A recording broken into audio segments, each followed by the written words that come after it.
Centro de Control de Barajas. César Cabo, buenas noches. Hola, muy buenas noches, Iker. Ha ocurrido algo que quiero que nos cuentes hace prácticamente unas horas, ¿no? Sí, bueno, eso fue ayer por la tarde. Yo estaba de turno de tarde en el centro de control y entonces, al parecer, había unas trazas radar extrañas y, claro, alguien lo vio y, de hecho, vinieron a mí. Y, bueno, pues era en una de las pantallas radar. El espacio aéreo está dividido en pantallas, en sectores. Cada sector es un trozo geográfico de España en el aire. Y entonces había un avión, que no sé si era de Air Nostrum, ahora mismo me dudo, creo que era un Air Nostrum, que la pantalla veía el controlador, bueno, la controladora en este caso, que había dos trazas, o sea, como dos puntos al lado del avión, sin identificar obviamente, porque es un radar primario que no identifica, pero se veía que iban como escoltando aparentemente. Entonces le preguntó la controladora al piloto si veía algo. ¿Y es normal eso, César? Es decir, que haya dos puntos o dos señales escoltando un avión y que no tengas información. Hombre, es un poco extraño. Lo que ocurre muy a menudo, o sea, probablemente es un fallo del radar, como ya os comenté la otra vez cuando estuve en el programa, que eso pasa de cuando en cuando, pero cuando persisten en el tiempo y duran más de unos segundos, es cuando la cosa ya te llama la atención y pasa de anécdota a algo con un poco más de sustancia. Entonces ayer el caso es que podía ser una traza radar, un falso eco, o sea, el avión a veces al rebotar la señal del avión produce como un acople y hay un doble, ¿no?, del propio avión, pero en este caso eran dos, no era solo uno, y se mantuvo durante mucho tiempo, o sea, se prolongó mientras el avión iba avanzando por la pantalla durante unas cuantas millas y el piloto evidentemente no vio nada, o sea, no fue un avistamiento, era únicamente el controlador quien en su radar veía esas trazas. Los pilotos en su propio radar, en el anticolisión que tenían, no lo veían. ¿Es el acontecimiento más raro a este nivel de las últimas fechas? No, es que tampoco es muy raro. Yo creo que todos los días, como os comenté la otra vez, pasan ese tipo de cosas, quizá no con dos ecos falsos, pero no tenemos ningún protocolo, de anotar cada vez que nos ocurre algo, o incluso si hay un avistamiento, ¿no?, que a veces hay avistamientos. Entonces ayer, a raíz de este suceso, en esa misma pantalla se acercó otra controladora, como estábamos comentándolo, y dijo, aquí es donde pasó el año pasado el avistamiento que tuve. Claro, yo recordé que justo fue en febrero más o menos, debe ser en febrero también, o principios de marzo del año pasado, en esa misma pantalla, en ese sector aéreo, en esa zona geográfica de España, hubo un avistamiento. Eso sí que fue el piloto, no nosotros, sino un piloto que lo notificó. Cuéntanos, por favor, César, te escuchamos. Un avistamiento, por tanto, el lugar, la ficha que hacemos, ¿no?, de vuelo en este caso, nos lleva a más o menos febrero o marzo de 2012, sí. Misma zona del mapa de España. ¿Y qué es lo que pasa? Pues aquí hay una controladora que está recibiendo instrucción. Bueno, constantemente hay controladores que vienen y pasan un periodo de instrucción con un controlador al lado que te supervisa, obviamente, y luego pasas unos exámenes y ya estaba recibiendo la instrucción y vieron en la pantalla radar, pues lo que te he dicho, una traza, una traza radar, pero no identificada, una primaria, o sea, no era el rombito con toda la información de un vuelo, sino que de repente ven un puntito en la pantalla, pero que en vez de ir, o sea, con la estela que te decía de velocidad, pues esto iba a una velocidad disparatada. O sea, cruzó la pantalla en 4 barridos, cuando realmente lo cruzan pues en 30 y pico. O sea, aquello iba a una velocidad absurda, que es muy raro, pero claro, es que ningún objeto vuela a esa velocidad. O sea, 10 veces más que un vuelo convencional. Pues yo creo que sí, no sé exactamente si 10, pero vamos, 5, 6, 7, o sea, en unos cuantos barridos del radar, aquello había cruzado el sector. Entonces, bueno, les llamó la atención, pero como digo, pues se asume que es un fallo del sistema, del radar, porque no tiene mucha lógica. Y al cabo de unos minutos, en esa misma zona, después de haber ocurrido esa cosa un poco extraña, que es bastante raro,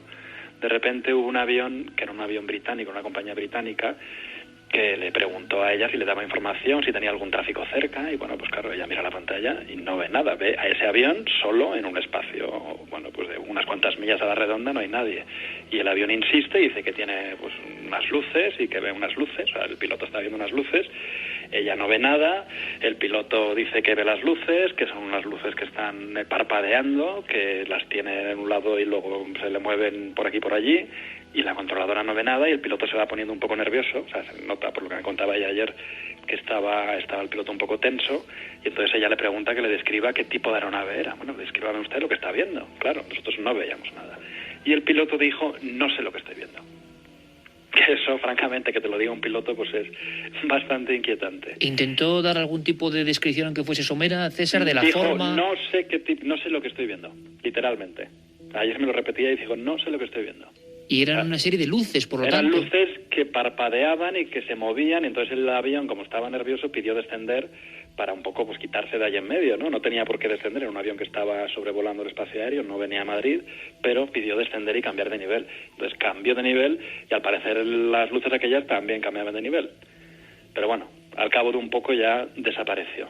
Y lo curioso, César, es que ocurre en la misma zona donde ha ocurrido este eco extraño. Sí, curiosamente ayer cuando lo estábamos comentando, sí, salió a la luz que había sido en el mismo espacio aéreo. No sé si es que la zona de Burgos es más propensa, pero vamos, sí. Bueno, la zona de Burgos, ya hablando entre nosotros, es todo un clásico, ¿no?, en cuanto a supuestas observaciones. Lo que pasa que no había habido mucha información. Es muy curioso esto, César, porque en la historia, digamos, de los clásicos encuentros con ovnis y pilotos, hay uno precisamente en la zona de Burgos, en una zona que debe haber un aeródromo, o no sé si es todo de Villafría, donde un objeto supersónico a una velocidad muy grande, pero te hablo de los años 50, y provocó una de las primeras investigaciones del Ejército del Aire, ¿no? Y era quizá en el mismo entorno, en la misma zona. Me contabas que el piloto se había quedado un poco inquieto, era un piloto inglés. Sí, era un piloto británico, y sí que me dijeron que además tú lo notas, nosotros cuando estamos controlando los aviones, igual que si nosotros nos ponemos nerviosos, ellos lo detectan, también nosotros lo detectamos, que suele ocurrir cuando hay tormentas, que es cuando más se complica el tráfico aéreo, pues los pilotos se ponen más tensos y nosotros tenemos que intentar tranquilizarles desde tierra, que para eso estamos, ¿no? Para dar orientación y para controlar. Entonces sí que lo notaron que estaba el piloto. Hombre, yo me imagino que claro, estás volando, ves unas luces, te dice el controlador que no hay nada, y tú estás viendo físicamente una cosa ahí pegada a, yo qué sé, pues a 10.000 metros, a 10 kilómetros de altura, pues hombre. Y con la sensación de seguimiento, que es lo que se reproduce un poco en la pantalla, por lo menos en este último caso, de sea lo que sea el caso, pero de acompañar al avión, ¿no? Sí, lo estaba acompañando. Sí, el piloto quiso un poco quitarse de en medio, empezó a bajar y aquello bajaba y luego ya un momento que se fue. Después, como siempre, César, no se suele saber nada, ¿no? No se hace incidencia de esto. Porque no hay ningún protocolo, no se le pide al piloto que describa más, nosotros no tenemos ningún registro, que bueno, tampoco es que a lo mejor investigues y descubras más, porque si en el radar no sale y el piloto te puede hacer una descripción física de lo que ha visto o cree haber visto. Pero bueno, por lo menos sí que puedes tener una estadística y ver cada cuánto ocurre, qué tipo de sucesos son, si son fallos del radar, si realmente hay avistamientos físicos del piloto, en fin, pero no hay un protocolo. ¿Fueron casos diurnos o nocturnos? No, esto fue por la tarde. No, esto era por la noche. Esto fue en el turno de tarde. Ayer era el turno de tarde y eran ya las 8, debía ser de noche. Y lo del año pasado era también por la noche, sí, porque el piloto veía las luces. Era de noche. Oye, César, te agradecemos muchísimo, como siempre, la amabilidad que tienes con nosotros, el informarnos, y eso sí, por favor, cuando vuelva a ocurrir alguna cosa de este tipo, conectamos de inmediato, ¿vale? Muy bien, perfecto. Un abrazo muy grande y a seguir vigilando los cielos, César. Gracias. Adiós. Miguel Beltrán era un niño de apenas 5 años, vivía con sus padres en la población barcelonesa de San Pedro de Ribas. Vida absolutamente cotidiana, normal. Los días transcurrían tranquilos y era invierno. Escuchó un sonido, una risa, algo que llamó su atención, y se despertó. Poco a poco estaba soñoliento y comenzó a caminar lentamente por el pequeño pasillo del piso donde convivía toda la familia. Él dice que aquella imagen no ha podido borrársele de la memoria. Quedó impregnado de una forma muy potente, muy poderosa, en las auténticas entrañas del alma, en lo más profundo quizá del cerebro. Era una especie de risa, alguien jugando. Pero claro, él sabía que en la habitación de sus padres solamente estaban ellos. ¿Qué estaba ocurriendo? Era una risa que parecía provenir de la garganta de una niña.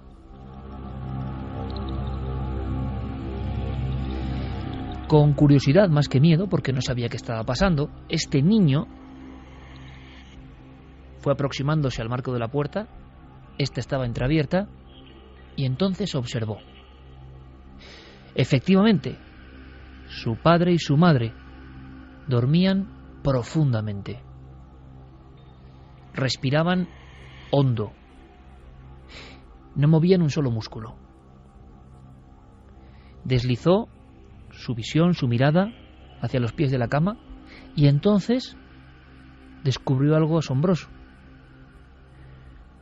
ante esos dos padres absolutamente dormidos en un sueño plácido, aparecía una niña vestida de blanco, de su misma edad, el pelo muy lacio y oscuro, esto se le quedó también muy marcado, muy grabado, que sonreía, que parecía estar divirtiéndose, vestida con una especie de gala antigua, y estaba, y esto tampoco lo puede olvidar nuestro protagonista, saltando sobre la cama. Saltando sobre la cama e incluso haciendo ademán de coger los pies de la madre. La escena parecía propia de un sueño. ¿Era realidad o era una ficción? Estamos imaginando ahora ese muchacho contemplando la escena. Es madrugada, podría ser perfectamente la 1:34 como ahora. Y tendrá un peso fundamental en la historia y en la biografía de este muchacho que a pesar de todo se considera absolutamente escéptico, que no cree en este tipo de cosas. Pero a raíz de nuestra petición permanente de sucesos, nos estamos encontrando con muchos individuos, muchos testigos, muchos oyentes, que están revisando la memoria de su infancia, que están viajando en el tiempo hacia escenas como esta ocurrida en San Pedro de Ribas en 1994. Durante más de 30 segundos, este amigo, Miguel Beltrán, pudo observar, absolutamente despierto, repito, cómo aquella niña, vestida con algo parecido a una túnica o un traje de comunión, se divertía, ajena a todo, saltaba, se reía y no le miraba. Estaba como haciendo algo al margen de su presencia. Tampoco se despertaban sus padres. Seguían en ese sueño, sin ser conscientes de lo que estaba ocurriendo en esa habitación. Es entonces, al notar, al percibir que no es ninguna imaginación, que no es ninguna fantasía, cuando nuestro amigo vuelve a su cuarto aterrorizado, hay que imaginarlo, y se esconde bajo las sábanas. No puede dormir. Pero él se quedó muy intrigado, evidentemente. ¿Quién era esa niña si en su familia no había ninguna persona de esa edad ni con ese aspecto? Solo pudo verle el perfil. Un perfil blanquecino. Un perfil como de persona de otro tiempo.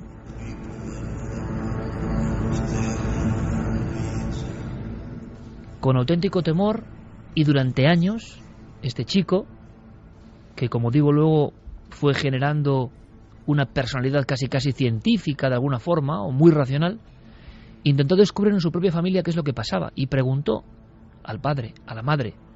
Intentó ser investigador de su propia visión, sin querer tampoco desvelar la incógnita. Como tantos otros testigos, se sentía un poco avergonzado de lo observado, porque ¿quién le va a creer? ¿Esto le ocurre a los niños? ¿Es habitual que pase en las personas de menos edad? Por tanto, también es habitual que se descarte por parte de los padres como simples fantasías. ¿Qué había visto realmente? Y él intentó llegar a algún tipo de conclusión, y nosotros hemos hablado con él, y esto es lo que nos comentaba. Entonces yo intenté estirar un poco de la lengua a mis padres para ver qué pasaba. Y a mi padre nunca le he arrancado ninguna palabra, pero mi madre dejó caer algo como...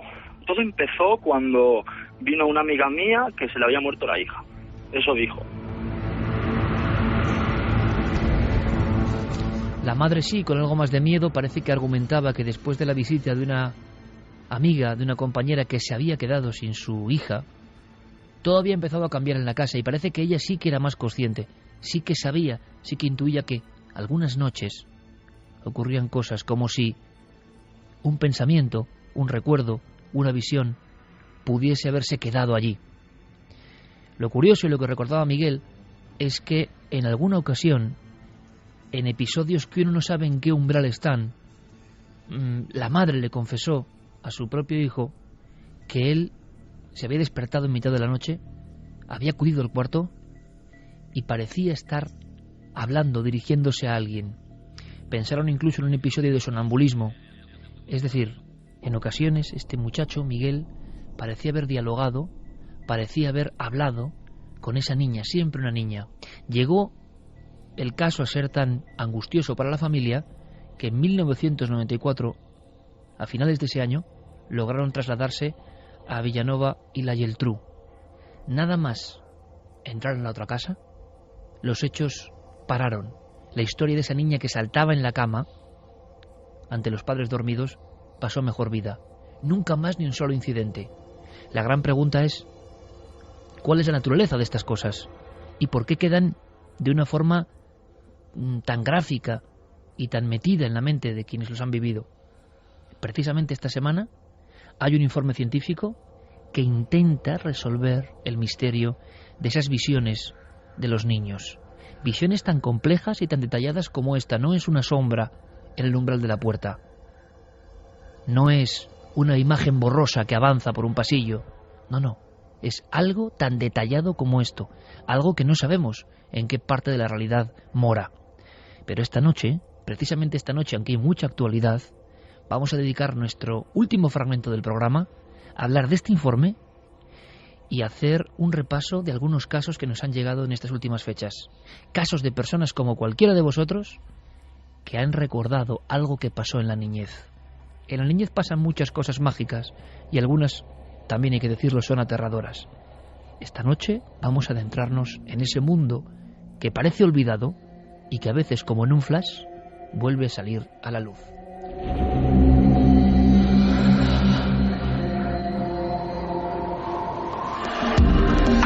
Nunca antes habías estado tan cerca de lo desconocido. Milenio 3. Cadena Ser. Vamos a escuchar a Jesús Soria, el director del programa Ser Consumidor, que va a dar casi pistoletazo de salida a todo lo que está pasando. Antes, por supuesto, vías de contacto. Guillermo León con todo coordinado desde ikerjiménez.com, todos los contenidos, todas las redes y mucho más.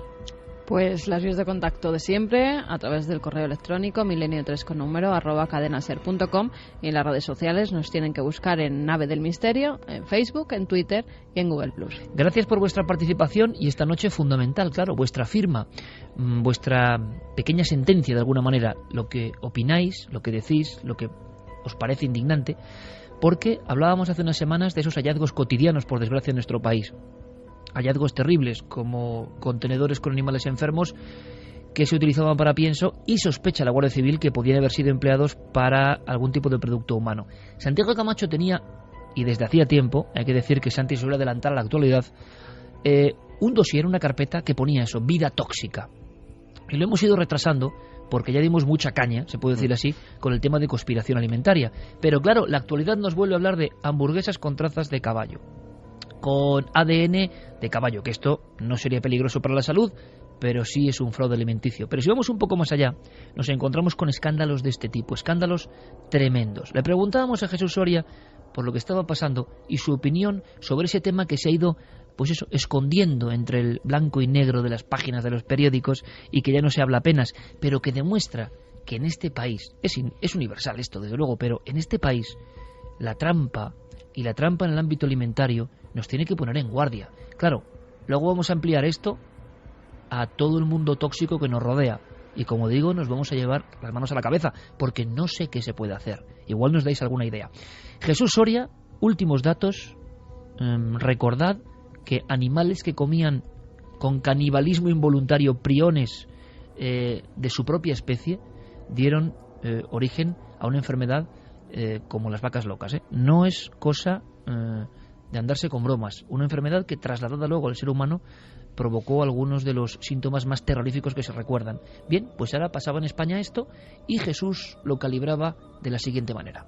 Bueno, después de lo que vivimos hace algunos años con las vacas locas, que hundió el mercado de la carne en nuestro país y en muchos países de Europa, la verdad, y que todo procedía del problema de la alimentación y de los piensos, entre otras cosas, la verdad, el que se haya descubierto ADN de perros entre ingredientes para hacer piensos, que son los que van a alimentar a animales que después vamos a consumir nosotros, pone un poquito otra vez los pelos de punta. O sea que a mí esto me preocupa bastante. Me preocupa sobre todo por lo que supone de saber que sigue habiendo en el mercado piratas capaces de hacer cualquier cosa para ganar un dinero a costa de la salud de los consumidores. Y yo creo que demuestra una vez más que aquí la teoría es que todo está muy controlado en la cadena alimentaria. La realidad es que yo creo que sigue habiendo lagunas que pueden ser importantes. Hace algunos meses Santiago hizo una trilogía sobre conspiración alimentaria porque el fondo de la cuestión, como siempre, va mucho más allá. No va en torno a lo puramente material de unas hamburguesas de aquí, una carne de allá. Va a la sensación, como digo, puramente conspiranoica, de que los poderes fácticos, podemos ponerles el apellido que queramos, pero los que nos dan alimento en muchas ocasiones, o los que hacen que ese alimento pase por determinados procesos de refinado, es decir, los que han construido la manera de que el hombre se alimente hoy, tienen motivaciones bastante oscuras. Se ha llegado incluso a plantear cambios hormonales, lo hablaremos. Se han llegado a plantear cuestiones como incluso cierto control sobre la población. Ha habido 1000 historias que pueden parecer fantasiosas. Cuando uno va a los datos se da cuenta de que es una ola que no cesa. La conspiración alimentaria. Últimos casos, Santi, últimos días y en nuestro propio país. Pues sí, hemos tenido esos casos de hamburguesas con trazas de especies como puede ser el caballo, que efectivamente no son en absoluto tóxicas, pero que denotan una cierta manipulación y una cierta ánimo de lucro ilegítimo, porque lógicamente el caballo es una especie mucho más barata y muchas veces se trata de reses que no han sido criadas para su consumo. La carne de caballo es, según quien le gusta, deliciosa. Ha habido carnicerías de caballo en casi todas las ciudades españolas y las sigue habiendo. Pero sigue habiendo 2 míticas, o una que yo sepa, en la Correría en Vitoria, mítica, porque yo pasé mi niñez por ahí. Yo nunca las había visto hasta que fui a Vitoria, ¿eh? Yo he de decir que me he recorrido gran parte de España y en la vida había visto una carnicería de caballo hasta que fui a Vitoria. En la calle Correría de Vitoria, donde yo pasé mi infancia, sí, corriendo de un lado a otro en un Madrid, barrio gótico. por ejemplo, en el barrio no ha habido ninguna, ¿no? Había dos. Se consumía mucho en nuestra España. Y en algunos países de Europa es una carne muy consumida. Pero estamos hablando de reses que pasan absolutamente todos sus controles sanitarios, que son alimentadas, cuidadas por veterinarios, sacrificadas, y esa carne controlada después de sacrificada por los técnicos, como pasa exactamente igual con los corderos o con las vacas, etcétera, etcétera. Pero este no sería el caso. Estaríamos hablando de reses que se han dedicado al tiro, que se han dedicado al deporte, que han estado envueltas en la fiesta de los toros, etcétera, etcétera, que no sabemos en qué condiciones han criado, en qué condiciones han vivido, de qué se han alimentado, qué tratamientos médicos han sufrido a lo largo de su vida. Y que se muestra con esto, Santi, simplemente que es la punta de un iceberg que indica que hay un descontrol brutal. Efectivamente. Y que hemos tenido casos muy desgraciados y muy notorios en nuestro país, como puede ser el muy polémico caso del aceite de colza, y que siempre hay, cuando se trata de lucrarse por medio de la alimentación, gente que está dispuesta a dar gato por liebre al coste que sea preciso. Lo que ya roza absolutamente lo surrealista son estos casos de piensos para animales que contienen animal, cosa que ya de por sí es seria, pero que contienen animales como perros, es decir, animales que no son en absoluto, no han pasado jamás por un matadero, vaya. Y animales, ojo con esto, trama en Salamanca y en Galicia, ya informamos de ello, animales que iban, digamos, para la incineradora y que muchos venían de laboratorios enfermos. Sí, las fuentes que se han citado de procedencia eran laboratorios, perreras, incluso que han sido recogidos, porque las clínicas veterinarias tienen muchas bajas, sacrifican a muchos animales que no se les puede dar salida. Eso va a unos contenedores verdes que pasa como material biológico, material de contaminación biológica, y en teoría de ahí pasaría a una incineradora y punto. Alguien en mitad del camino ha cogido esos contenedores verdes procedentes de esos laboratorios, de esas clínicas veterinarias, de esas perreras, y directamente las ha metido en la trituradora y en la máquina de hacer el pienso. Es una especie de vieja historia repetida, y uno pensaba, y por eso alarmamos, y ahora os vais a sorprender con lo que viene a continuación. Alarmamos primero, ¿por qué? Porque para nosotros es un tema de misterio, es un tema de la conspiración, es un tema de qué pasa de fondo. ¿Solo hay cuestión económica o algo más? o nos venden que todo está controlado en esta sociedad. Es un tema de engaño, ¿no? Claro. Sobre todo es que nos están engañando a todos con lo que estamos comiendo Pero y con lo que está alrededor nuestro. No sobre nos todo dicen los peligros. Claro, sobre todo la sensación que nos dan constantemente de que todo está hipermecanizado, y uno tiene esa sensación, ¿verdad?, cuando va a cualquier hipermercado, que todo está, y como debe ser, y seguramente está, pero hay cosas sorprendentes, y en nuestro país tenemos esa vieja tradición, ¿no?, el aceite de colza, con tantos muertos en la espalda y con no pocas conspiraciones y misterios alrededor, o por ejemplo, el orujo de la muerte, un desvío de nuevo de una partida de alcohol más barato, pero desde luego nocivo, gente que se empieza a quedar ciega en Canarias, y ojo, en Nueva York, en los barrios bajos de Nueva York, gente quedándose ciega entre vagabundos por algunas cajas que ya acabaron allí con ese alcohol embotellado en Galicia. Es decir, tenemos, por desgracia, una vieja tradición de personas que por unos duros de más matan a sus congéneros. Dicen, no eran conscientes. Hombre, en el mundo del envase de la alimentación hay que ser consciente. Y creíamos que todas esas historias podían quedar al margen, pero parece que sigue habiendo casos. Y la bola sigue agrandándose. Y la sensación del ciudadano medio, como nosotros, o como todos los que escucháis ahora mismo, es, ¿nos estarán contando toda la verdad, Santi? Pues sí, la verdad es que llama mucho la atención que estos sean los casos que afloran precisamente. Y si fuera solo la alimentación, pues estaríamos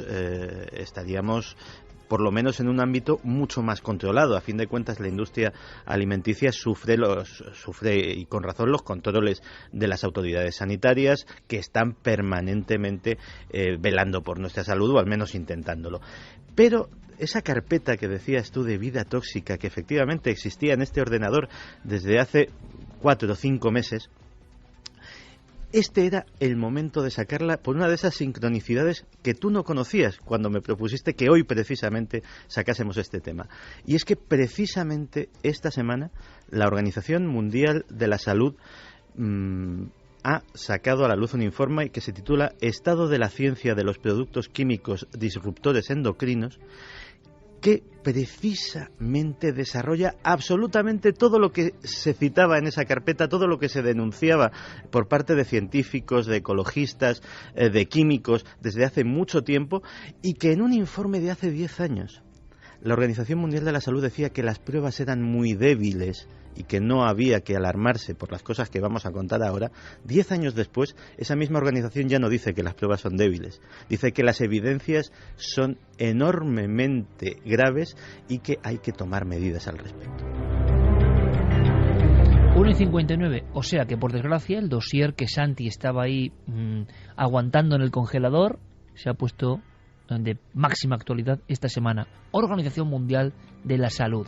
Creo que vamos a conocer a un personaje muy interesante esta noche. Sí, hoy vamos a tener un cicerone de excepción que nos va a guiar por un territorio sumamente peligroso. Nos va a guiar por nuestra propia casa. Y es un hombre, Carlos de Prada, que yo creo que es la mejor persona para hablarnos de este tema. Es uno de los pioneros del periodismo medioambiental en este país. Lleva 25 años escribiendo, colaborando en medios audiovisuales, hablando sobre este tipo de temas. Es autor de diversos libros, entre los que destaca el último, precisamente trata sobre esto. Se titula La epidemia química, y precisamente dice que esa epidemia ha entrado en nuestros hogares, ha entrado en nuestros cuerpos, ha entrado en nuestra vida por la puerta de atrás. Y bueno, aparte de periodista y de divulgador, es una persona que no solamente cuenta estas cosas, sino que está tremendamente comprometida. Ahora mismo es promotor de una campaña que se llama Hogar sin Tóxicos, que está patrocinada por la Fundación Vive Sano y por el Fondo de Salud Medioambiental, que es una organización que él mismo también ayudó a fundar. O sea que es el periodista típico, entre comillas, que metido de fondo en la investigación va introduciéndose en espiral, se empieza a encontrar cosas increíbles y al final un reportaje o un tema más se convierte en su bandera, en una causa, en su vida propiamente. Y bueno, ahondando sobre estos temas, tuve ocasión de acceder a sus trabajos, primero a su libro, luego estuve viendo algunas de sus intervenciones, y si le hemos traído aquí es porque es una persona, y lo van a comprobar nuestros oyentes, que defiende con una pasión, con un conocimiento y sobre todo sin alarmar, más que diciendo la verdad, es decir, sin exagerar, sin sensacionalismos, sin concesiones al susto fácil, pero que nos va a contar y nos va a guiar por todo eso. Fíjate que en un primer corte le preguntamos simplemente qué es lo que nos podemos encontrar en nuestro hogar, qué hay de tóxico, qué hay de malo en nuestras casas. Esto fue lo que nos contestó. Hay que tener en cuenta, por ejemplo, hablando de temas de contaminación química, que son los que yo más llevo, por ejemplo, que en 1930 se producían en todo el planeta 1 millón de toneladas de química sintética. En el año 2000, ese millón de toneladas se había convertido en 400 millones de toneladas de química sintética. Y desde el año 2000 hasta ahora, el negocio químico se ha multiplicado por 2, con lo cual podemos estar hablando de 700 u 800 millones de toneladas de química sintética que se producen en el planeta, ¿no? Una parte de esa química sintética, pues evidentemente contamina el medio ambiente, contamina los ríos, contamina las tierras. Pensemos, por ejemplo, los pesticidas, ¿no?, que se utilizan por doquier, ¿no?, en cualquier zona agrícola de nuestro país. Y esos residuos de pesticidas pues llegan a nosotros a través de la alimentación, y otros contaminantes que no son esparcidos voluntariamente de manera deliberada, pero que contaminan el entorno, como pueden ser muchos contaminantes persistentes, pues también pueden llegar a través de esa vía pues a nuestro organismo, ¿no?, a través, por ejemplo, de la vía alimentaria, ¿no? Y no solamente ya la vía de la alimentación, sino también muchas cosas que metemos en casa de manera inadvertida acerca del posible riesgo que pueden tener por su contenido en sustancias tóxicas, ¿no?, y que pueden, por ejemplo, contaminar el polvo doméstico, ¿no? Y son cosas que a lo mejor, pues por ejemplo, pueden estar estas sustancias en una pintura, pueden estar aplicadas a un tejido, como sucede con los retardantes de llama, que es uno de los grupos de sustancias que más preocupan. Pueden ir, por ejemplo, los productos de limpieza, estar en ambientadores, estar en fragancias, estar en infinidad de cosas que respiramos en el hogar, por ejemplo, ¿no? Y es algo donde no se está haciendo hincapié, a pesar de que hay datos muy claros, por ejemplo, de la Organización Mundial de la Salud y de otros organismos alertando, ¿no?, acerca de ello. Claro, nos acaba de dibujar un extraño círculo vicioso. Es, lógicamente, un resultado del progreso. Pero uno también tiene la extraña pregunta ahí en la cabeza de no nos informan, esto que acaba de contar no es muy conocido, el público medio, nosotros mismos, siempre lo digo, no sabemos de esto. Si esto es así, valga la redundancia, debería anunciarse en todas partes porque está nuestra salud en juego. ¿Qué clase de extraña conspiración, dejadez es esta? Creo que hay un elemento fundamental, una sustancia, un producto, no sé qué demonios es esto, con el que hay que tener especial ojo. Santi. Pues sí, es el bisfenol A. Prácticamente está presente en todos los plásticos. Y cuando digo todos los plásticos... ¿En esta botella que tengo aquí? Sí, en esa botella que tienes ahí, en las carcasas de los CDs, en las tarjetas de crédito con las que pagamos a diario. Y hasta hace poco en los biberones. Hasta hace muy poco en los biberones. Se continúa empleando en las latas de conserva, por ejemplo. Y, entre otras cosas, pues se le ha asociado con el cáncer de mama, con problemas de fertilidad, con el cáncer de próstata, con enfermedades coronarias. Vamos a ver qué nos cuenta Carlos de esta sustancia. Son bastantes contaminantes, pero hay algunos que merecen una atención especial. Un contaminante que podríamos llamarlo contaminante estrella es el llamado bisfenol A, que mucha gente dirá, bueno, ¿qué es eso del bisfenol A? Y a lo mejor la gente no lo sabe. Sin embargo, lo cierto es que todos los europeos y los americanos, los habitantes del mundo desarrollado, por los estudios que se han realizado, tenemos bisfenol A ya en nuestro organismo, ¿no? Y precisamente esta semana hemos lanzado desde Hogar Sin Tóxicos, que es la campaña al frente de la cual yo estoy, pues una iniciativa para conseguir que se elimine la presencia del bisfenol A en los recipientes que estén en contacto con alimentos y bebidas en España, porque precisamente la principal vía de llegada a nuestro cuerpo de este contaminante, que es un contaminante que más de 200 estudios científicos lo asocian a efectos determinados, sanitarios, algunos con una mayor carga de prueba, otros con menos evidencia, pero hay bastante consenso científico acerca de los riesgos de esta sustancia. Pues este contaminante, la vía principal que tiene de llegar a nosotros es la que estamos comentando, ¿no? Precisamente a través de estos recipientes, de estos envases alimentarios que contaminan el lo que está dentro de estos recipientes. Pueden ser alimentos o pueden ser bebidas, pero es una vía muy principal, muy importante de contaminación. Se prohibió en la Unión Europea, se decidió eliminarlo de los biberones infantiles en el año 2011, y recientemente Francia decidió también eliminarlo en los materiales en contacto con alimentos y bebidas dedicados a cualquier público, ¿no?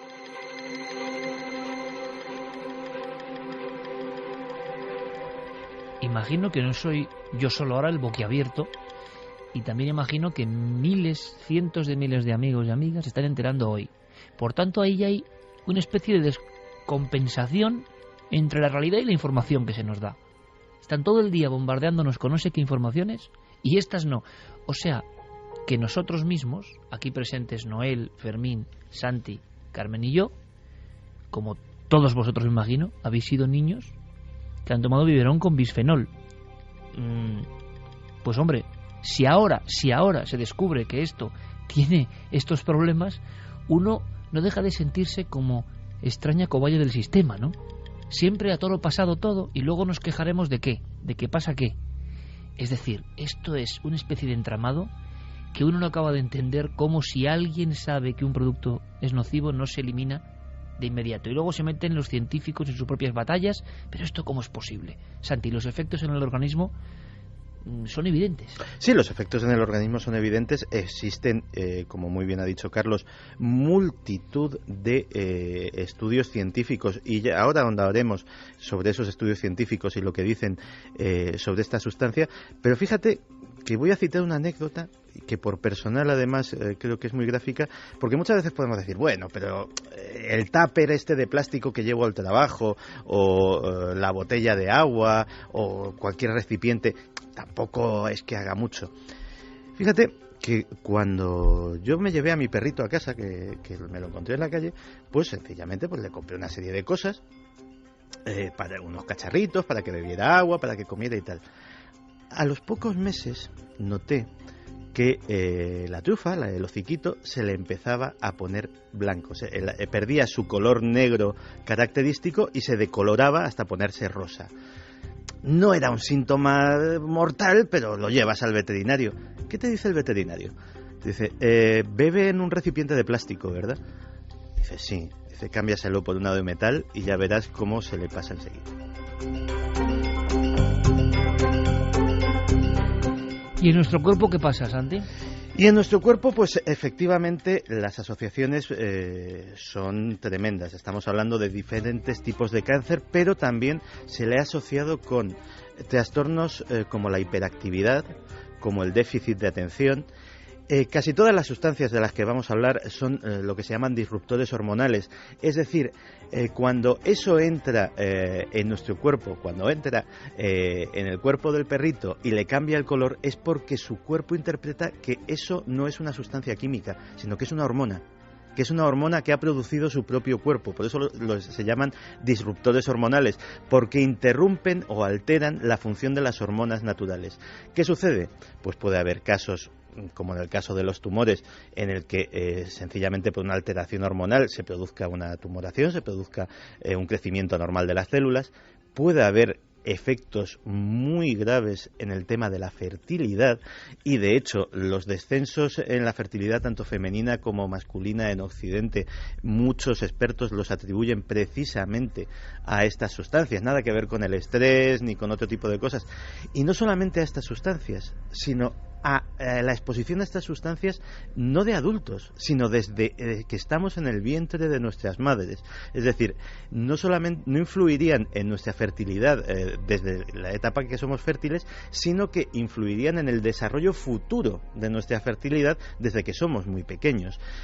También ha habido, esto ya es muchísimo más controvertido, pero de hecho una de las denominaciones sajonas es sustancias gender bending, modificadoras del género, que podrían tener también algún tipo de en el tema de las elecciones sexuales o de las preferencias sexuales, podría llegar a tener una influencia, incluso en los casos de transexualidad, que cada vez son más altos. Es decir, el tema de los disruptores hormonales no es para nada algo anecdótico. Estamos hablando de sustancias que pueden tener efectos muy serios. Nos lo va a contar también Carlos.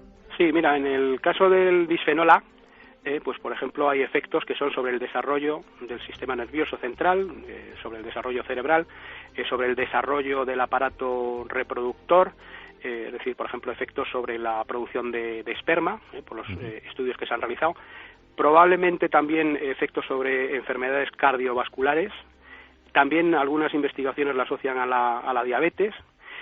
Lo que hay que darse cuenta es que el funcionamiento de las hormonas es algo muy importante en el organismo, ¿no? Y que contaminantes como el bisfenol A, que son contaminantes con efecto hormonal, pues pueden causar un desequilibrio en el equilibrio hormonal del organismo, ¿no? Y especialmente en etapas tempranas del desarrollo, como por ejemplo cuando se está desarrollando el embrión, esta aparición de estas sustancias que imitan o bloquean o perturban ese equilibrio hormonal, pues puede dar luego pie a infinidad de problemas, ¿no? Uno de los casos es el del bisfenol A, ¿no? Pero hay muchas otras sustancias que tienen efectos hormonales y que pueden causar desarreglos. De hecho, por eso esta semana la Organización Mundial de la Salud hacía hincapié en estos contaminantes hormonales que pueden ser pues tan perjudiciales en muchos casos, ¿no? 2 y 12. Esto es muy curioso, amigos, porque se hablaba mucho en los ambientes conspiranoicos, vamos a llamarlo ambientes de la nueva era, ambientes alternativos, ambientes que a veces son marginados rápidamente por las mentes pensantes diciendo que, bueno, son gente que habla de cosas muy raras. Pero es que enseguida se ha producido, como en otros muchos temas, el salto a los grandes periódicos mundiales y a los estamentos científicos como la Organización Mundial de la Salud. O sea que muchas veces, ojo, porque los que cuentan delirios, resulta que en los delirios llevan cosas muy reales.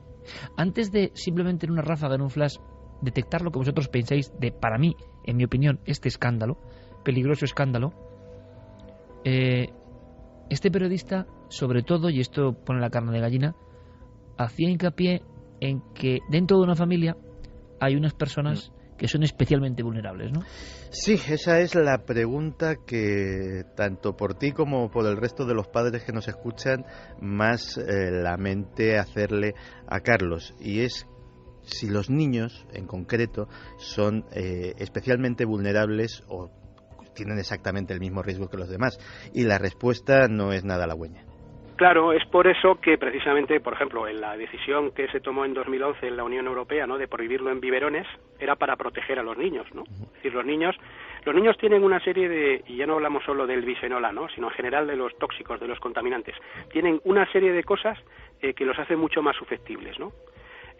Para empezar, un niño respira más, con lo cual puede absorber a través del polvo doméstico y otras vías muchos más contaminantes en su cuerpo, bebe más porcentualmente que un adulto, come más, y además, no solamente por esta vía, ingresa en su cuerpo una cantidad importante de tóxicos superior en proporción a lo de los adultos, sino que encima los sistemas de desintoxicación orgánicos en los niños están inmaduros, entonces no pueden eliminar de la misma manera esos contaminantes, con lo cual se acumulan más los tóxicos dentro de sus cuerpecillos.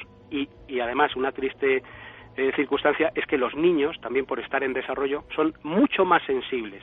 O sea, fíjate, casi parece diseñado por una especie de cruel Herodes, ¿no?, contra los niños, ¿no? O sea, no solamente acumulan más tóxicos, porque se exponen más a ellos, sino que encima los eliminan peor y encima son más vulnerables a sus efectos que los adultos, ¿no? Entonces los niños son, por ejemplo, por las políticas que hay en este sentido en la Unión Europea, un foco de atención muy principal a la hora de prevenir las enfermedades que pueden tener que ver con la exposición a sustancias químicas, ¿no?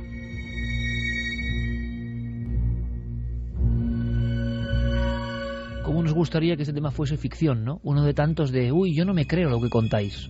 Ojalá. Vamos a escuchar a nuestro público. Pues mira, Germán Molina dice: biberón con bisfenol suena a biberón de la muerte, envenenados desde la cuna. Andrés Moreno: animales, verdura, fruta, todo lleva algo químico y no prueban todas las reacciones que provocan en el cuerpo humano, ya que no es rentable. Dave Constantine: ese ingrediente que ha mencionado Santi también lo usan en la comida barata de perros y gatos.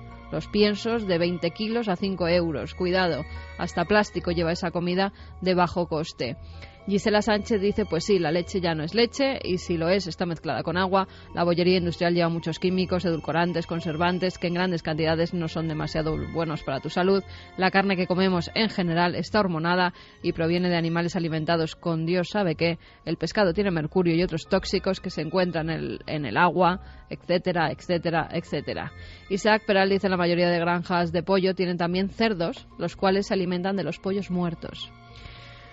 Ahora sí seguiremos con, ¿verdad? Hay más, sí, porque hay gente un montón, que además que claro, trabaja en y fábricas y que... Quiero decir una cosa en este momento porque quiero agradecer que incluso laboratorios dependientes del CSIC que están analizando casos de este tipo se han puesto en contacto con el programa diciendo toda la ayuda que necesitéis, porque esto hay que difundirlo. Y yo lo que no quiero tampoco es que haya que crear excesiva alarma. Lo está contando un periodista especializado, hablando de informes, y luego nos encontraremos seguramente, y llevaremos esto a debate, porque creo que es fundamental, a científicos que piensen que no es para tanto, ¿no? Claro, uno dice, es que esta rueda maquiavélica no sabemos hacia dónde nos lleva. ¿Es posible? Porque tampoco es cuestión de pensar en alguien muy malvado que hace esto con conciencia de voy a envenenar, porque imagino que su hija, su hijo, sus amigos también acuden a esa red alimentaria. Es decir, hemos creado entre todos, y casi de forma inconsciente o consciente, o por buscar la riqueza, o por buscar lo material, el enriquecimiento material, hemos creado un sistema que ¿cómo se purga ahora? Como el organismo del niño, ¿no? ¿Cómo se purga ahora todo esto que llevamos ya dentro? Desde luego es muy difícil. Estoy recordando, y esto es un poco fuerte, pero estoy recordando cómo en la revista Mundo Desconocido, claro, tan marginal ella, ¿no?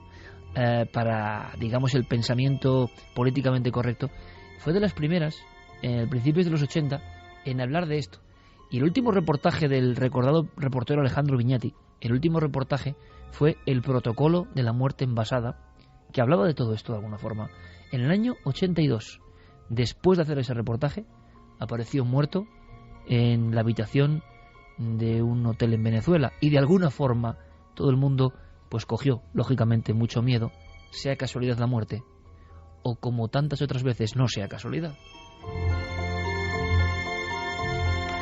Fíjate que uno de nuestros oyentes decía que si se estudian o no se estudian los efectos de este tipo de sustancias en el organismo humano.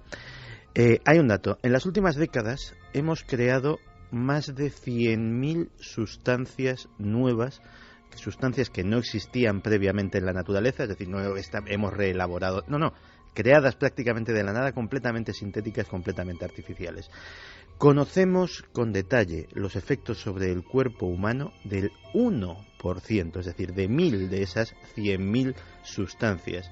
El resto han sido estudiadas muy por encima o absolutamente nada, porque, se suponía que si efectivamente va a ser el componente de una mesa, pues hombre, tampoco hay que estudiar el efecto que va a tener sobre el organismo humano, nadie se va a comer la mesa. Lo que no saben, por ejemplo, es que hay una cosa que se llaman emisiones volátiles.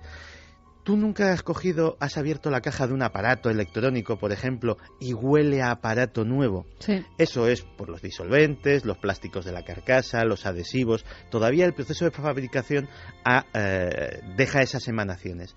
Lo que pasa es que muchos de esos componentes invisiblemente siguen emanando al aire esas sustancias en pequeñísimas porciones y eso es una cosa que quiero decir, es muy importante ventilar las casas.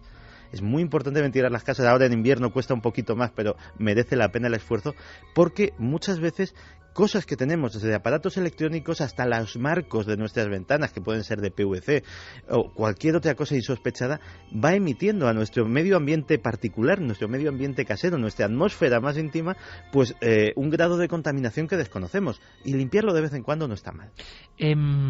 Hablamos de aumento de enfermedades, que es lógicamente lo que muchos percibimos, y muchos, desde el más absoluto sentido de la ignorancia en torno a esto, decimos, pero es posible tanta enfermedad de repente, ¿qué está pasando? Vivimos más años que nunca. En general, las medias de edad dicen, llegamos a unas edades antes impensables, pero mucha gente llega muy fastidiada, y también vemos enfermedades desde muy pronto y que lastran la calidad de vida, y enfermedades que parece que están asolando la humanidad. De esto también habla. Sí, de hecho nos va a dar unas cifras bastante llamativas. Y ahí, antes de escuchar a Carlos, sí quería comentar una cosa que tiene alarmada a la población médica. Es, por ejemplo, la incidencia tremenda de las alergias. Es decir, eso lo estaba comentando mucha gente en las vías de contacto, que cada vez tienen más alergias que no sabían que tenían. Sí, y eso desde luego no es algo que sea achacable a la mayor longevidad, porque desde niños hasta personas de 20, de 30, de 40 años que jamás habían sido alérgicas a nada y de repente de la noche a la mañana se levantan con los ojos irritados, con la nariz congestionada y van al alergólogo. No, te hemos hecho las pruebas, eres alérgico a esto. Oiga, pero yo no he sido alérgico jamás. Pues hay mucha gente muchos expertos que creen que precisamente esta sobreexposición de nuestro sistema inmunitario a una multitud de agentes que desconoce, pues contribuye de alguna manera a volverlo un poquito loco y que termine reaccionando a cosas que evidentemente antes no reaccionaba. Pero sobre la preeminencia de algunas enfermedades mucho más graves que las alergias nos va a hablar Carlos también. Estamos viendo cómo crece la incidencia de enfermedades muy importantes. Si uno mira las gráficas de estas enfermedades, realmente se echa las manos a la cabeza. Por ejemplo, el cáncer. El cáncer, según artículos aparecidos recientemente en revistas científicas, se espera, la previsión es, que de aquí al 2030 pueda crecer un 75% en incidencia, un 75%. Si miramos cómo está también creciendo la cantidad de problemas de fertilidad, pues también es algo que es para echarse las manos a la cabeza. Lo mismo tenemos con el asma, las alergias, endometriosis, Parkinson, enfermedades autoinmunes. Es decir, son problemas de salud que están creciendo, que muchas veces en estos problemas de salud el peso de lo ambiental es muy relevante y dentro de ese porcentaje de lo ambiental muchas veces las sustancias químicas pudieran tener que ver algo en el origen y progresión de esos problemas. Y no se está haciendo prácticamente nada para prevenir esto de lo que estamos hablando. Esto es como meterse en la locura absoluta de la propia sociedad que hemos creado, ¿no? Porque esto, ¿hacia dónde nos conduce? Hacia un autoenvenenamiento. O sea, ¿de qué le sirve a X empresario multinacional, marca o no marca, si me da lo mismo? O sea, a quien esté detrás de esto, ¿de qué le sirve X riqueza si está envenenando al conjunto de la sociedad, si esto es así realmente, ¿no? Esto es una cosa que dice, será exagerada. Solo algunos periodistas un poco locuelos, digo, desde el punto de vista del establishment, evidentemente, de la cantidad de dinero destinado a no pasa nada, pero luego uno se da cuenta de que si la Organización Mundial de la Salud, que vela por la sanidad del mundo, vamos a decirlo así, ya anuncia y alerta sobre esto, y uno dice, caramba, es que esto era caballo de batalla de mucha gente individualmente, ¿no? De mucha gente que iba por su propia guerra, ¿no? Como tantas otras veces. Quedan tildados de alarmistas. Y hay que decir, para los que evidentemente hay mucha gente que no lo sabe, la Organización Mundial de la Salud es una organización tremendamente conservadora y tremendamente cuidadosa.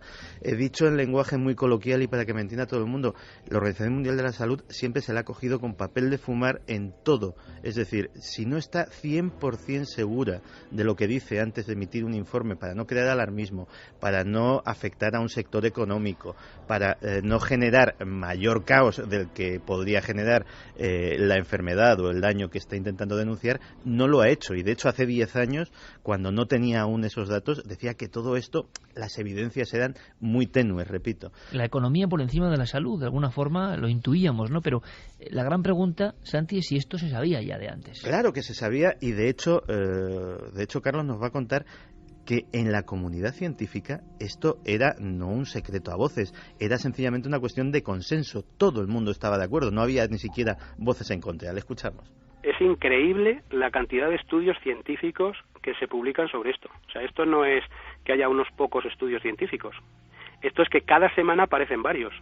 Y además estudios realmente muy claros acerca de muchísimas cosas. Lo que pasa es que a pesar de que se publica muchísimo, hay mucha investigación con financiación pública en todo el mundo desarrollado acerca de estas cuestiones, a pesar de ello, esa información que tienen los científicos no llega muchas veces al hombre de la calle. El hombre de la calle realmente no está informado, a lo mejor están muy pendientes de otras cosas, de la política, o del fútbol, o de no se sabe qué, pero no llega. Entonces yo creo que es una conjunción de factores. Por supuesto que la industria química pues muchas veces no está demasiado interesada en que se difundan determinadas cosas, ¿no?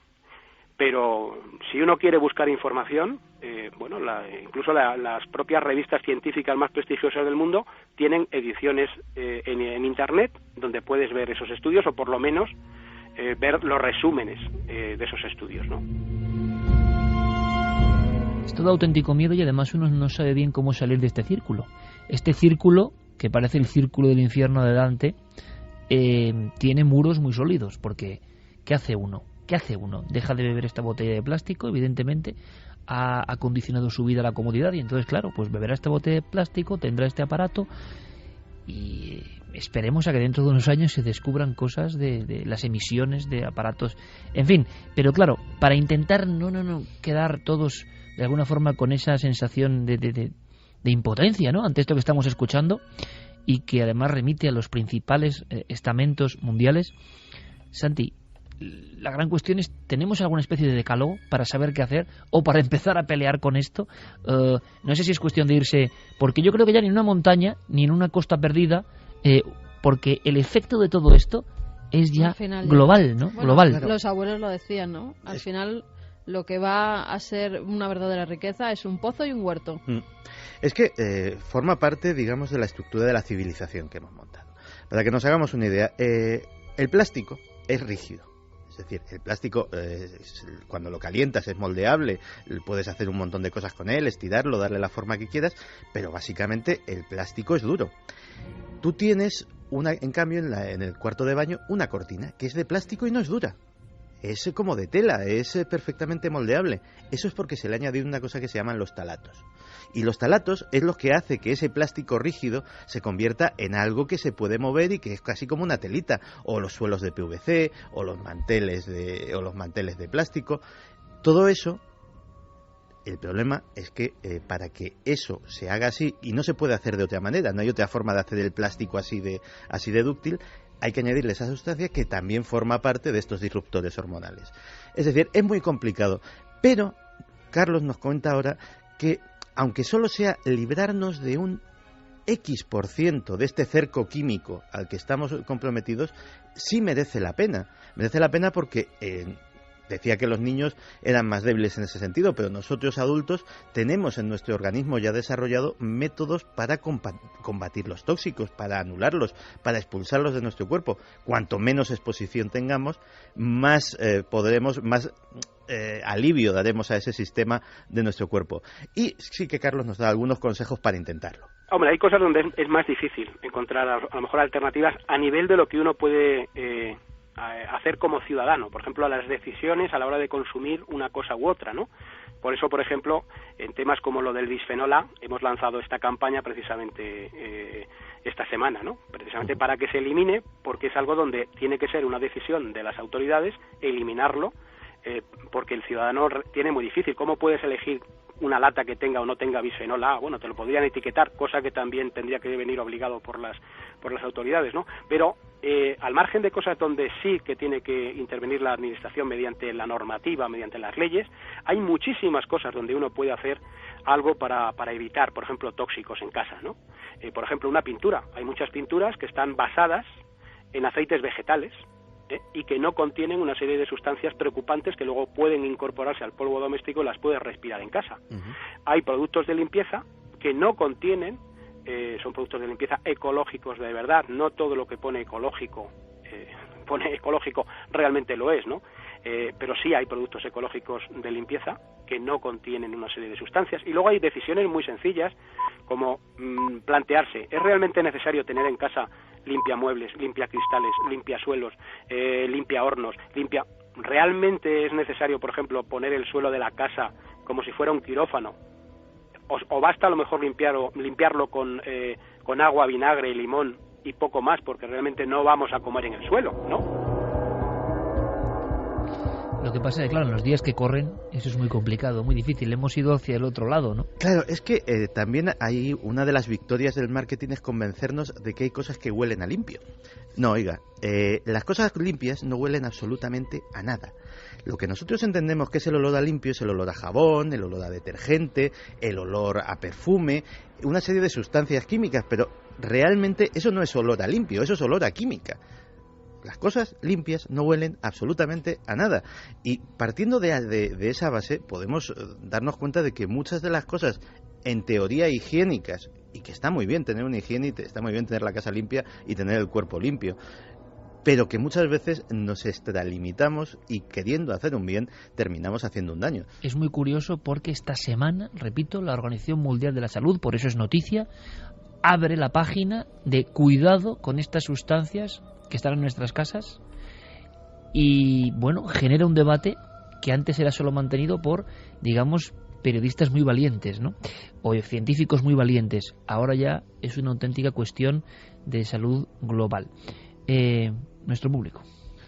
Pues mira, Lucia nos dice: buenas noches, agradezco de corazón que tratéis este tema sobre el que llevo informándome unos 5 años. Desde entonces soy la rara vegetariana que se alimenta con productos no comerciales, que no usa móvil y que limpia su casa y su ropa con bicarbonato.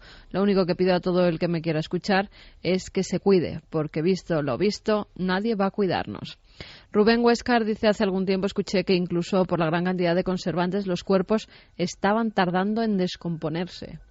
Bueno, hay un dato también de esta semana que me llamó muchísimo la atención, que lo han notado los pescadores deportivos, los pescadores que pescan truchas, que pescan salmones en nuestros ríos, y que se han dado cuenta de que los peces están muy relajados, los peces están muy tranquilos y tienen unos comportamientos poco habituales.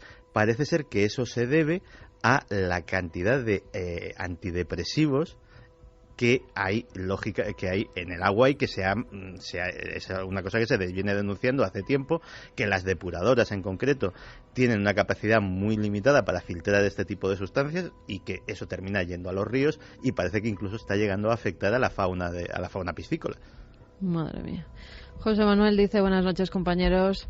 De pequeño comí carne de caballo de la calle Correría de Vitoria. Mi madre me la compraba y gracias a ella pude superar una enfermedad que me producía debilidad, ya que la carne de caballo es rica en hierro. Tengo 40 años y, así como ha comentado Iker, también recuerdo esa tienda. Para mí fue buena, aunque no deja de ser un fraude mezclarla y no anunciarla en el etiquetado. Tienda un abrazo mítica. Milenario desde el hospital Txagorritxu. Está trabajando, no como paciente, nos dice. Bueno, Lucía, un abrazo, muy cerca de donde yo nací.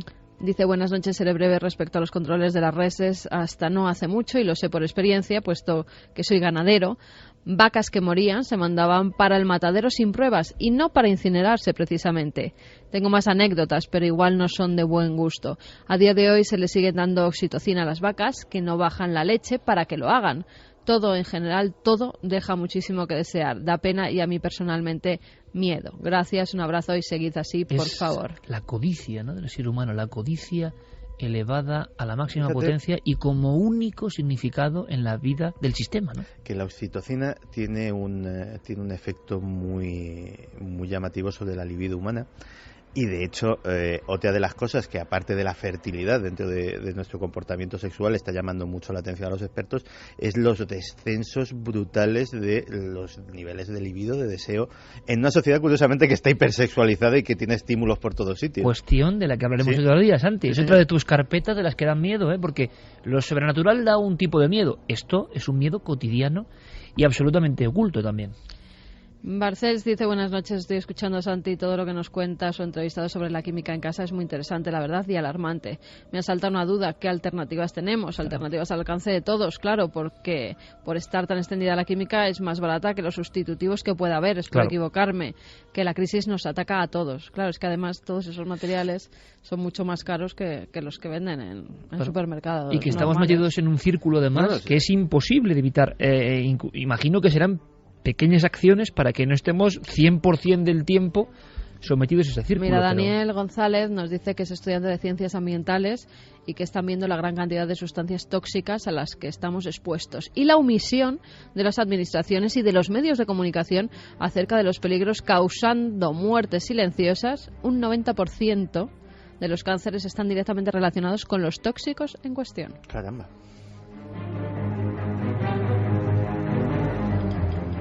Son opiniones, por supuesto, personales. Nosotros no queremos tampoco alarmar al gran público. Si nos extraña, hombre, hay grandes compañeros como Jesús Soria y otros muchos periodistas, como estamos viendo a Carlos de Prada, tantos otros que llevan informando. Y nosotros nos aproximamos como personas curiosas, que ante todo somos eso, ¿no? Y que queremos contaros cosas que nadie cuenta y que sí que tienen un secreto. sí que son importantes para el ser humano, pero siempre que llegan ese tipo de dosieres, mira, se establece aquí una sensación de un pavor. Ojalá, lo repito, ojalá muchas de estas cosas, ojalá estemos equivocados. Rubén dice: la esperanza de vida y la calidad de vida han aumentado a pesar de toda la vida tóxica que llevamos, así que tan mal no estamos. Hay una cuestión interesante también. Sí, hay una anécdota que os conté en la redacción antes, pero que no quiero sustraerla a nuestros oyentes, porque es muy gráfica de hasta qué punto, claro, lo estamos centrando nosotros, que es a los que nos preocupa, pero el problema no es solo de los seres humanos, es que esto lo estamos extendiendo por todo el planeta. Una de estas sustancias son lo que se llama los retardantes de ignición, que lo llevan las cortinas, lo llevan las tapicerías, es básicamente algo que se añade a las tapicerías, a las alfombras, etcétera, etcétera, para evitar o para que tarden más en incendiarse. Una especie de cortafuegos químico. Es una medida que parece buena en principio. El problema es que la sustancia en cuestión es uno de estos disruptores hormonales, y se ha encontrado en autopsias, en análisis de osos polares, que evidentemente el oso polar no tiene cortinas, no tiene sofá y no tiene alfombra. ¿Y cómo había llegado hasta allí? Claro, ¿cómo llega hasta ahí? De mil formas. Vete a un vertedero de cualquiera de nuestras ciudades y te encontrarás un espectáculo insólito. Está lleno de gaviotas. Incluso en Madrid. En Madrid hay miles y miles y miles de gaviotas que han abandonado su medio natural, que es la costa, para venirse a comer nuestra basura. Esas gaviotas, si están en un lugar de costa, aunque sea que han entrado en los vertederos en contacto con las patas, simplemente con las patas, y eso lo han depositado luego en el mar o en los lugares donde anidan, va a los peces, el pez se lo come la foca se la come el oso polar, y ahí lo tienes. Es decir, estamos envenenando el planeta entero. Lo estamos haciendo y tampoco sé muy bien cómo se para ya este motor tremendo que se inició en algún punto de la historia, ¿no?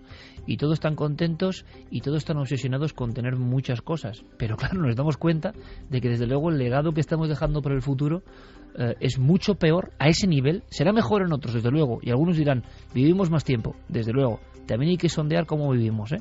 Y evidentemente ha habido infinitos adelantos, pero esto, y sobre todo que no se informe de esto abiertamente, que yo me tenga que enterar esta noche de tantas cosas, a mí es lo que me sorprende. No sé a nuestros amigos oyentes, pero a mí, que tampoco soy, no soy ni muy culto ni muy inculto, soy uno como cualquiera de vosotros, y me tengo que enterar hoy, pues no me deja de sorprender. Precisamente hoy se publicaba un estudio. Santi, en La cara oculta, dio la primera campanada de algunos lugares de Alemania, por ejemplo, con poblados del cáncer, ¿no? Así de claro, con una gran incidencia. Ahora en China. En China, además, utilizan pueblos del cáncer por primera vez, reconociendo que sí que existen. El Ministerio Chino de Medio Ambiente ha reconocido que tienen un gran problema. Hay más de 400 pueblos de los que se pueden llamar del cáncer, es decir, donde las tasas de esta enfermedad son 30 veces en ocasiones mayores que en el resto de localidades. No solo eso, además, sobre todo es por las fábricas. Todos los productos que nos llegan de China. ¿Quién no tiene ya productos de China en su casa? No, los tienes aunque no quieras tenerlos. Las fábricas allí han aumentado y entonces hay pueblos enteros que los vertidos han convertido a los ríos en negros. Un río de la fertilidad que era muy conocido allí, donde se bañaban de niños, donde los ancianos iban porque decían incluso que sus aguas eran curativas. Ahora es que es peligroso incluso que te mojes con ese agua, con lo cual esas tasas han crecido. Fíjate, en 2010 es cuando por primera vez un periodista, Deng Fei, publica que hay esos pueblos del cáncer y dice que hay 100. Y siempre es un periodista, siempre es un tipo solo, siempre es alguien a la contra, que saca un informe, que a veces se lo cepillan, que a veces desaparece, que a veces ya no cuenta más, que a veces le llega una advertencia. Pero siempre hay un periodista que también uno se enorgullece de la profesión, que saca, ¿no?, la espita de un tema muy gordo. Algunos de ellos, por el miedo de la gente, se han quedado incluso como pueblos fantasmas, pero han creado otros pueblos y los llaman a esas nuevas poblaciones los refugiados de la polución. Hay como guetos de estos refugiados porque incluso en algunos pueblos, como en Xiditou, los vecinos empezaron a contabilizar en una lista los que iban muriendo de cáncer, porque ya eran tantos los casos que decidieron poner una especie de placa e ir poniendo los nombres de todos los que morían y del cáncer de que era la mayoría de estómago y de hígado, la mayoría de ellos. El informe del Gobierno admite que la contaminación del aire y del agua mata todos los años de forma prematura a 460.000 chinos. Todos los años de forma prematura, ¿eh?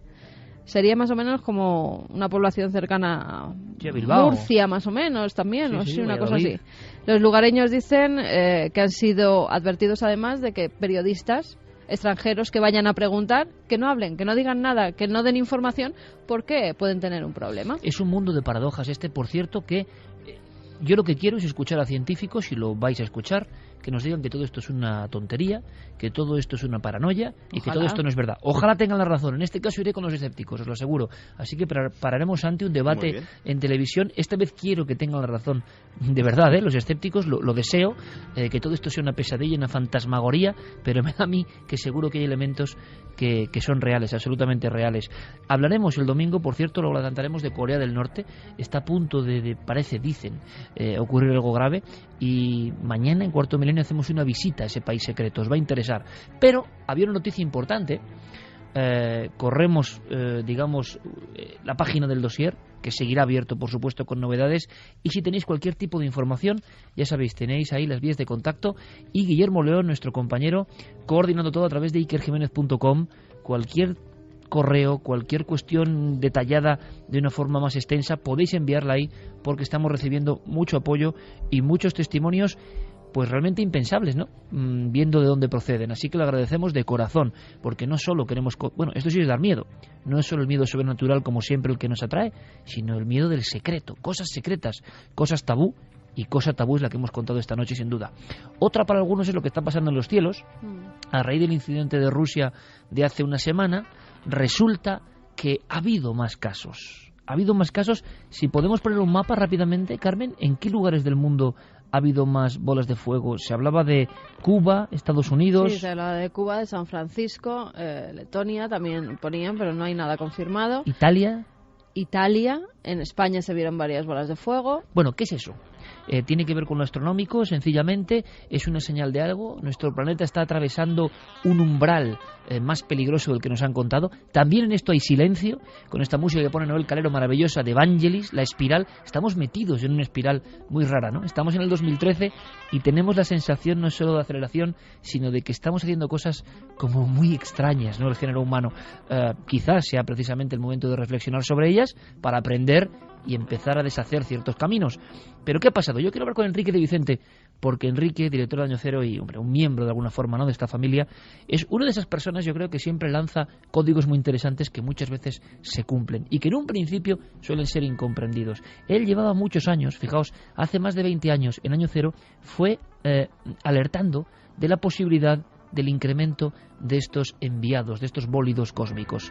Enrique de Vicente, compañero, buenas noches. Muy buenas noches, Iker. ¿Podemos contar, Enrique, y partiendo de la base de que el fenómeno está ocurriendo, como te comentaba antes, qué interpretación profunda podemos dar de todos estos acontecimientos que están ocurriendo en el cielo?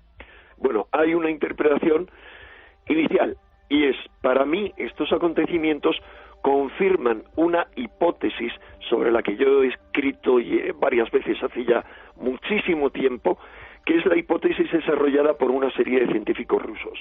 El primero fue el doctor Dmitriev, que es académico de la Academia de Ciencias de Siberia, y otra serie de colegas suyos. Bueno, cuando uno piensa en Siberia dicen, bueno, pues deben ser gente de un menor nivel que si fueran de Moscú. Se equivocan. La gran ciudad de los sabios, en la época soviética, se encontraba en Siberia. Era la ciudad de Novosibirsk, donde estaban los grandes genios. ¿Y qué ocurre? Lo que ellos plantean, y a lo que se han sumado otros científicos, sobre todo rusos, es lo siguiente. A la luz de un examen muy detallado de todo lo que ha venido ocurriendo en el sistema solar durante las últimas décadas, han observado que ha habido una serie de cambios progresivos pero brutales. Algunos incidentes son bien conocidos como impactos contra alguno de los grandes planetas como Júpiter, pero hay otros, ha habido tales cambios que podrían estimarse en cambios de un 400%. Lo mismo han establecido comparaciones y han hecho un estudio del incremento de los terremotos, de las erupciones volcánicas e incluso del clima en la Tierra, y han observado que corresponde al mismo tipo de aceleración. Es decir, hay algo que está afectando no solo a la Tierra, a todo el sistema solar. Bueno, a la luz de este tipo de hipótesis, algunos se han subido al carro y han dicho que el cambio climático no era humano, sino cósmico. Claro, este es un tema polémico.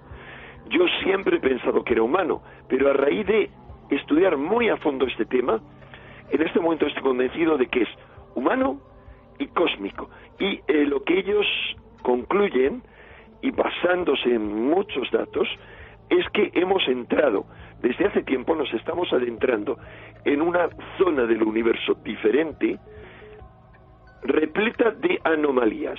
Una zona en la cual deberíamos esperar incidentes como este que estamos hablando ahora. Es decir, ellos publicaron esto en los años 90 y mucho después de publicarlo hemos visto un incremento en la entrada de bólidos cósmicos a la Tierra. ¿Habría que estar inquietos, por tanto, Enrique? Sí, habría que estar moderadamente inquietos.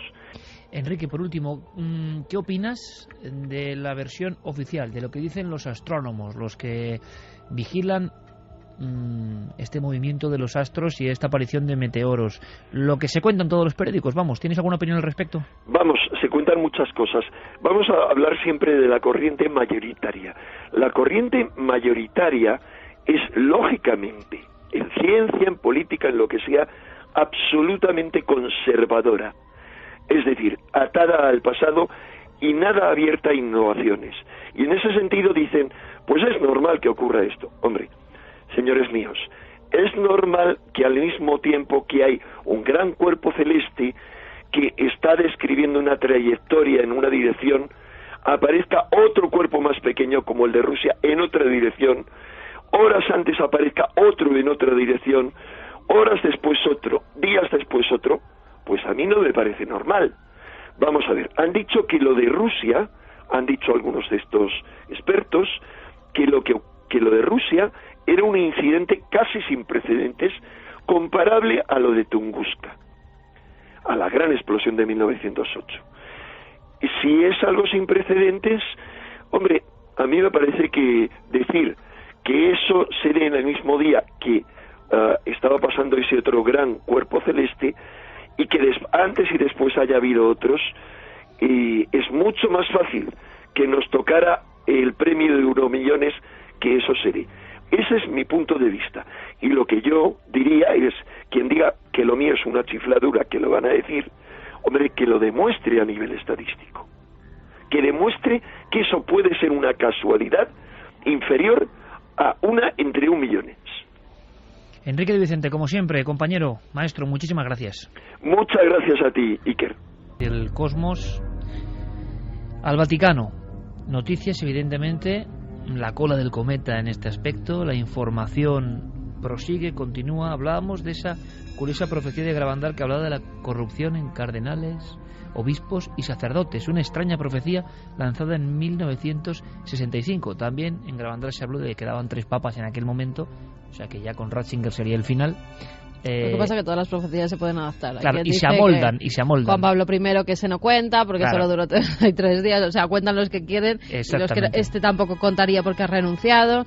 O sea, que es que también se van adaptando las profecías. Bueno, y después de todo lo que ha pasado y de todo lo que contamos impresionante sobre Tercer Secreto de Fátima, Celestino V, profecías de Nostradamus, San Malaquías, ha habido una semana, entre comillas, más tranquila, pero de pronto, en el ecuador de la semana, surgen una serie de informes, surgen una serie de cuestiones realmente espinosas, que se conocían algunas, pero que no eran tan de dominio público, ¿no? Y algunas suenan también, hay que decirlo, a novelón siniestro.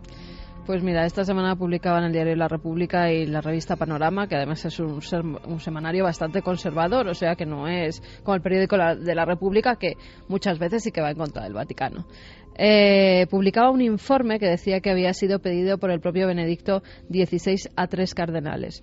Uno de ellos era el jefe de los servicios secretos del Vaticano, Y en ese informe, después de lo que pasó con Batilix en febrero de 2012, pues les pidió, oye, investigad dentro del Vaticano, entrevistaos con gente y ved lo que hay de verdad en todo esto, a ver si se está moviendo algo, si hay una conspiración aquí dentro, si de verdad todo esto que se habla de relaciones sexuales, pederastia, Banco Vaticano, tan de moda que están los sobres, las preferencias en poner a una persona antes que otra, los tratos de favor, si todo eso era verdad. El informe son 2 tomos, además, según dicen, estas publicaciones están encuadernados en color rojo, sin ningún título, son más de 300 páginas, donde punto por punto se dice qué cardenal, qué obispo, qué sacerdote lleva a cabo determinados asuntos. Apostaría fuertemente a que son tomos rojos encuadernados en una extraña piel, pero haciendo una especie de chiste, ¿no? Pero hablan de citas poco clandestinas. Esto se lo dan al Papa el 17 de diciembre. Desde entonces dicen que esos tomos están guardados en una caja fuerte y que Benedicto XVI, cuando sea nombrado nuevo Papa, se los dará para que tenga conocimiento de todo lo que está ocurriendo en la casa de Pedro, ¿no? ¿Y qué es lo que más podría escandalizar al gran público y sobre todo a los feligreses? Pues sobre todo relaciones sexuales los llaman incluso en esos tomos los peces podridos del Vaticano. Esos peces podridos tendrían relaciones sexuales incluso dentro de los muros del propio Vaticano, también en algunas estancias, en algunas saunas, en algunas villas a las afueras de Roma, porque claro, tienen todo perfectamente hilado, siempre según esta publicación, claro, estas publicaciones, tanto la República como Panorama. Pero Federico Lombardi, el portavoz del Vaticano, ya ha salido desmintiendo todas estas informaciones. Dice que estas publicaciones lo que quieren hacer es variar de alguna forma el cónclave, influir en los que tienen que elegir al nuevo Papa, en esas 117 personas que deben elegir al nuevo Papa, y que lo que quieren es variar. Además hay toda una guerra. ¿Una guerra por qué? Porque están saliendo a la luz ahora cada vez más casos de pederastia. ¿Qué es lo que se dice en el tema conspiranoico? Y ahora Santi nos lo contará. Que desde Italia están sacando a la luz todos los temas de pederastia del extranjero, Irlanda, Inglaterra, Estados Unidos, para que así se escoja a un cardenal que sea italiano.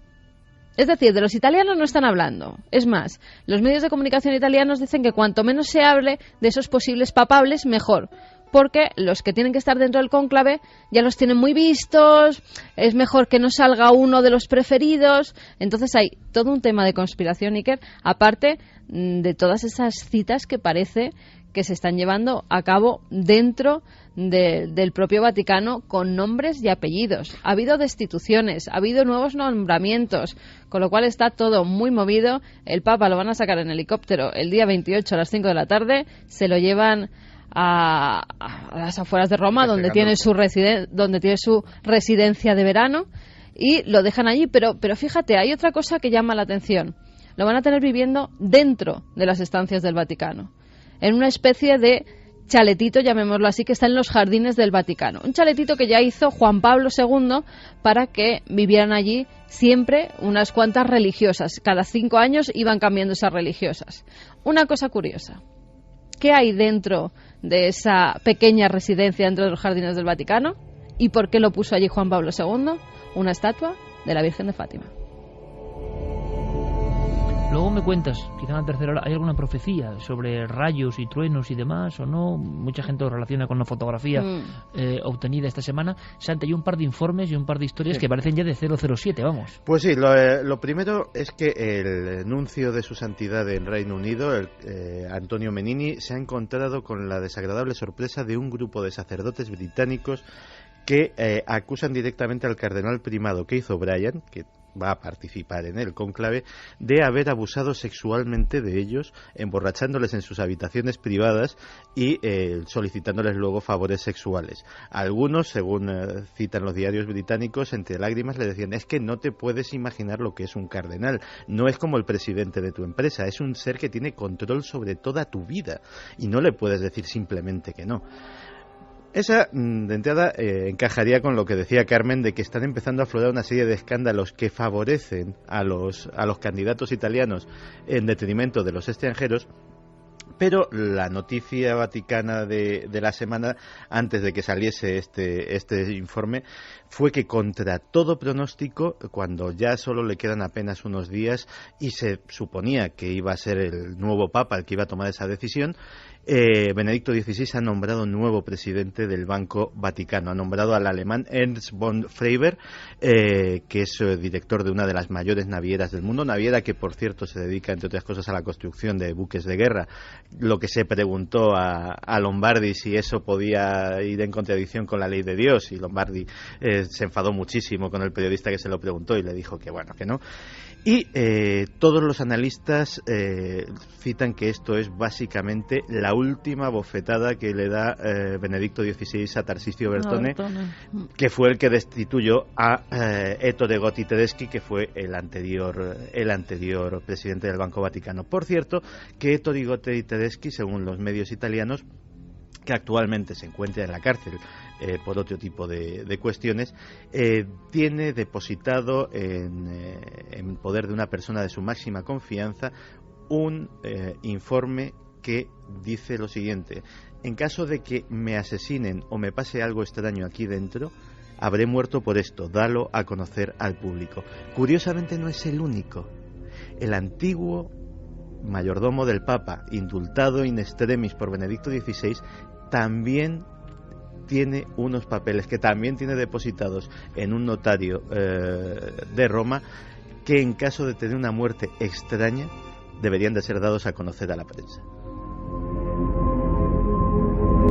Nos pone Noel el nombre de la rosa, y esto nos recuerda un poco a esa abadía de los crímenes, ¿no? Totalmente. Esto es increíble, vamos. Aunque sea en medio minuto, Carmen, había profecías antiguas. Mira, hay que cosas que ya rayo, empiezan a, no solamente del rayo. Por ejemplo, ya ha salido a la luz que el Papa Pío X, en 1909, durante una audiencia que tiene además con un grupo de jesuitas, cae en una especie de éxtasis. En ese éxtasis sale después con el rostro totalmente aterrado y dice que ha visto un papa que no es él, que está abandonando Roma corriendo por encima de las cabezas de muchos sacerdotes. Ya esta nueva profecía se está saliendo otra vez a la luz y coincide con todo lo que está pasando. ¿Y cómo sale el Papa el día 28? Por encima de las cabezas de todos los sacerdotes en helicóptero.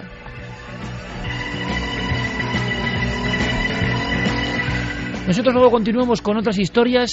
Santi Camacho, compañero, muchísimas gracias. Gracias por todo ese informe. Hablamos de Corea del Norte el domingo, Sí, mañana. Porque parece que hay tambores de guerra que están sonando por esa zona del mundo. Vamos a hacer una visita al país secreto y nos vamos a sorprender. Como siempre, compañero, gracias por todo lo que nos has asustado hoy. Un placer, no asustado, pero un placer. Gracias, Santi.